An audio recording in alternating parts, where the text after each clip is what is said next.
মুর্শিদাবাদের একজন পরিযায়ী শ্রমিককে তাকে হত্যা করা হলো সংখ্যালঘু হওয়ার কারণে। পশ্চিমবাংলার মুখ্যমন্ত্রীর যেমন ব্যর্থতা, তাকে যেমন জবাব দিতে হবে, তেমনভাবে বিজেপির গভর্নমেন্ট নরেন্দ্র মোদীকেও জবাব দিতে হবে।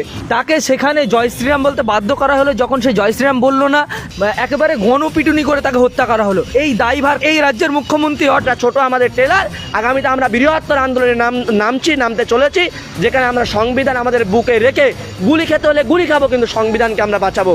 হবে এই বিজেপি সরকার ধর্মে ধর্মে বিভেদ লাগিয়ে তারা রাজনৈতিক ফায়দা করছে। আজ আলিয়া বিশ্ববিদ্যালয়ের ছাত্রছাত্রীরা এক প্রতিবাদী কর্মসূচির আয়োজন করেছে।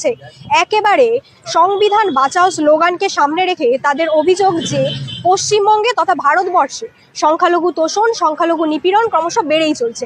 এছাড়াও সাম্প্রতিককালে ঘটে যাওয়া ওড়িশায় মুসলিম যুবক জুয়েল রানার হত্যাকাণ্ডে দোষীদের দ্রুত শাস্তি নিয়ে তারা একেবারে এই প্রতিবাদী কর্মসূচি শুরু করেছে।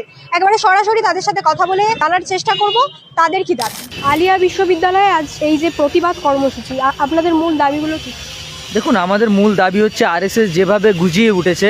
আপনারা দেখেছেন কালকে জুয়েল রানা নামে একজন যুবক, যার বাড়ি মুর্শিদাবাদ, পরিযায়ী শ্রমিক হয়ে কাজের স্বার্থে বাংলায় কাজ দিতে পারছে না এই সরকার, তার জন্য কাজ পায়নি বলে সে উড়িষ্যার জমিনে কাজ করতে গেছিলো।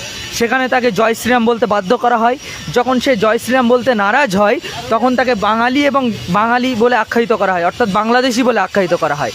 অর্থাৎ পশ্চিমবাংলার মানুষরা কি বাইরে যেতে পারবে না? এই সরকারের কি পদক্ষেপ রয়েছে?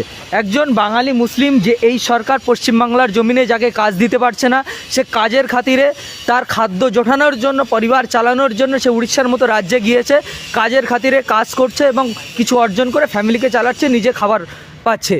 তাকে সেখানে জয় শ্রীরাম বলতে বাধ্য করা হলো, যখন সে জয় শ্রীরাম বললো না, তাকে বাংলাদেশি বলে আখ্যায়িত করে তাকে অপদস্থ করে হেনস্থা করে একেবারে গণপিটুনি করে তাকে হত্যা করা হলো। এই সরকার, এই দায়ভার কার?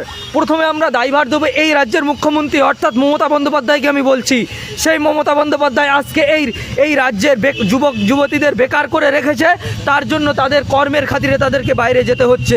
অথচ আপনারা দেখবেন কর্মের খাতিরে যখন বাইরে যাওয়া হচ্ছে, তাদের সেফটির কোনো ব্যবস্থা করছে না এই রাজ্য সরকার।